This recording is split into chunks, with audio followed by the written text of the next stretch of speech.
Riots in Mewat. I can tell you with some certainty that this will spread to Alwar in Rajasthan and also to some parts of Kerala. This is something that is not just about that one yatra or not just about one individual who said that he was going to be going through the procession. All that is not as important as what else this area does. It was renamed as New in 2016 by the Manohar Lal Khattar government because they felt that Mewat represented a bigger area and they wanted to define this as something that was more with a city and a few villages and so on. And this is just a technicality. Let's leave it at that. What is not known to many people is this particular district, the New district, NUH, is the poorest district in India. Can you believe that? It is poorer than some districts in Ladakh or in any other area that you might think is not developed enough. Some remote part of India where there is not much development. Nu is even less developed than that.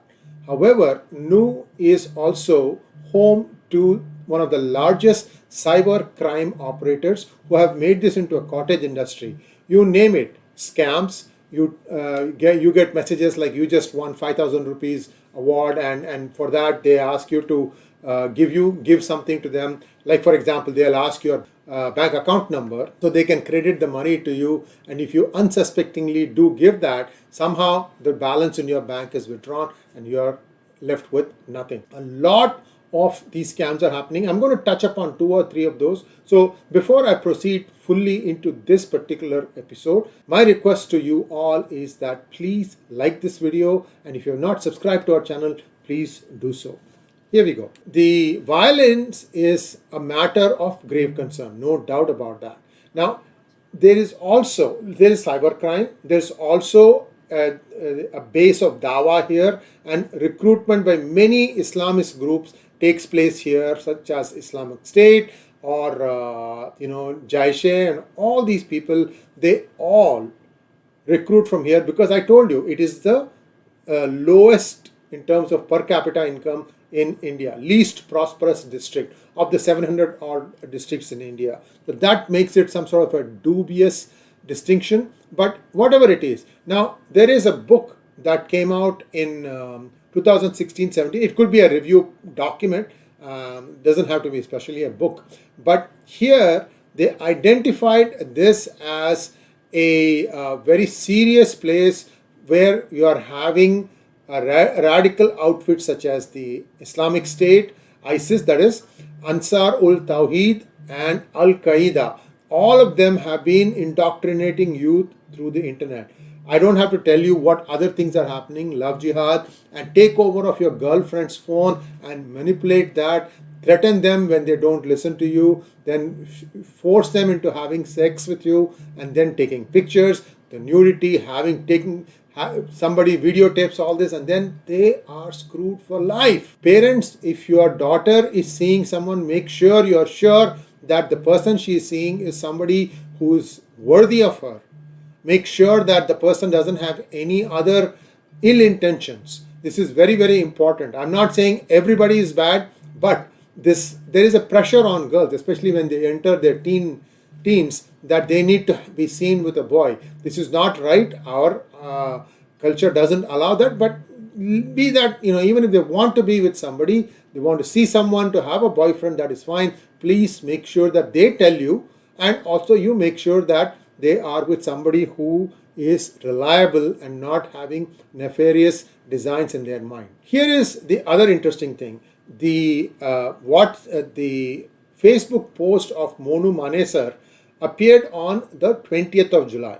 Okay. Now, according to investigators, between 21st and 23rd of July, many local groups held meetings in Nu, and they decided that they will be gathering stones and glass bottles to be thrown at the procession. So they had decided and they had planned for it. What was the intelligence doing during all these things?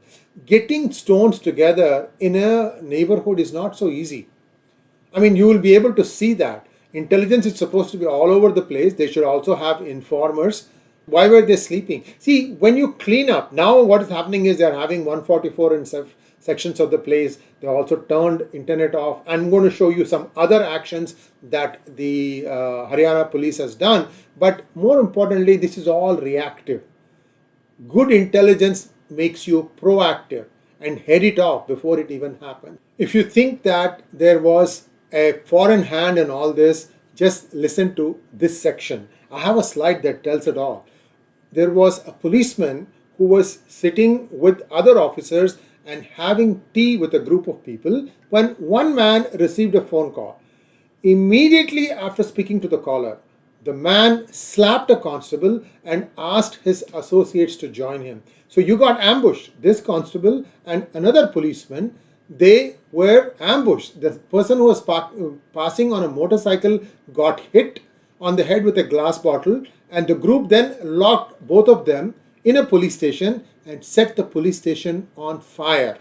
Luckily, they could break open a mesh and escape. This is just one instance. So there was willful intent, and this was done based on receipt of a phone call. From where it came, that needs to be investigated very seriously. This is also a very, very serious charge. Next one, another officer, also declining to be named, said he and several colleagues hid in shops and houses and removed their uniform so that they were not attacked. In other words, the mob targeted policemen. Why? They know that that will provoke a big reaction from the state. So they are getting these orders from somewhere. That's not only thing. And you will see in the slides to follow how 300 people attacked a cyber police station in Nuh. They commandeered a public bus and tried to drive it into the station in the hope that all the records would be destroyed. They are still thinking that there would be paper-based records. This is the extent to which the violence has been planned. I can't say any other word but planned. That is a takeaway here. So what else happened? There were 125 hackers that were arrested by a police force of 5,000 people, and they said that because of this area being on the border of Rajasthan, sometimes when you chase them, they jump into the other state and disappear. So these are all some of the practical difficulties for the police to apprehend some of these people. But this time they worked and they carefully figured out where these people were holed up, and they used a fair amount of people, 5,000 people, to round up 125 hackers. It's not just that. In Mewat, they blocked 2,200,000 mobile numbers. When something is blocked, what it means is that that particular SIM number, that SIM card is rendered invalid, unusable. So you have to go and get yourself a new SIM card, and at that point of time, hopefully they'll catch the reason for why they are changing the SIM card, and so on and so forth. You can take account of who's getting the new SIM card, because anybody who's been indulging in these things, they get a new SIM card, then that also raises a flag. At least they can be tracked to make sure that they're not up to some mischief or the other. 14 villages were raided and 2 lakh mobile numbers were blocked. Sometimes you even have dual SIM cards. So I said the takeaway here is you can no longer use a number to do all these threatening and other stuff. They used to, because this is the cottage industry, sometimes even the villagers shelter them. They run away from one place and go and hide in another place. Since they have mobile phone, they can continue to threaten or extort. So these are all things that have been happening. Here is something very interesting. After attacking the Hindu procession, rioters took over a public bus. They essentially, this is a crime in itself, taking over a bus, and then they rammed the cyber police station in an effort to try and wipe out records. Can you believe that? So they know this is the main problem. The main problem is the Manohar Lal Khattar government, as well as pressure from the center. They have been cracking on all these cyber crime people. Another interesting thing that happened, normally these processions used to be accompanied by Gujars. Gujars are Khattar Hindus as far as I know, and if I'm saying something wrong, please correct me by way of comments. And they were supposed to be the ones accompanying them during this procession. For some reason, this time the government told them it is not needed. Was there a mischief in mind? Again, the government needs to investigate that also. And here is the unfortunate person who lost his life. Gursemak, along with a team of GGN cops, were going to Mewat when they were attacked. The radical mob pelted stones and opened fire, killing both 𝙒𝙧𝙤𝙪 and Gursemak. Both are dead. Gursemak was the only son in this farmer family. He left two kids, 4 and 6 years old, behind him. This is the sad part. Many of them are very poor. They are the sole breadwinner in the family, and that causes a huge disruption in their family life. And these needs to be tried, and the people who shot should be hanged. Now, there is one other person here, 25-year-old man who came from Panipat to participate in the procession. He says that he could not save his brother Abhishek, who was 22 years old, because he had to run to save his own life. Unfortunately for him, Abhishek was first shot at, and then somebody slashed his throat. This is for the Ilhan Omars, the Barack Obamas, and any other loudmouth that sits in US and says that the Muslims are in danger. You do things like this and you still expect the government to not do anything? What is happening is you are dog whistling. Okay, stop dog whistling. So here is the other problem. Another one person whose name was Shakti Singh, father of 4 small kids, lone earner for his family. He got brutally hacked and killed. He was not even part of the religious procession. He was returning home from his work when the Muslims attacked him and brutally thrashed him and killed him. This sort of stuff is going on and on without respite, and there is some anger at being caught. For what? For thieving. Cybercrime is spreading its ugly head around all of India. I expect that Kerala will start having problems also. Just like I said, that Alwar also is going to have problems. There may be other places also, some other cells also that will come alive.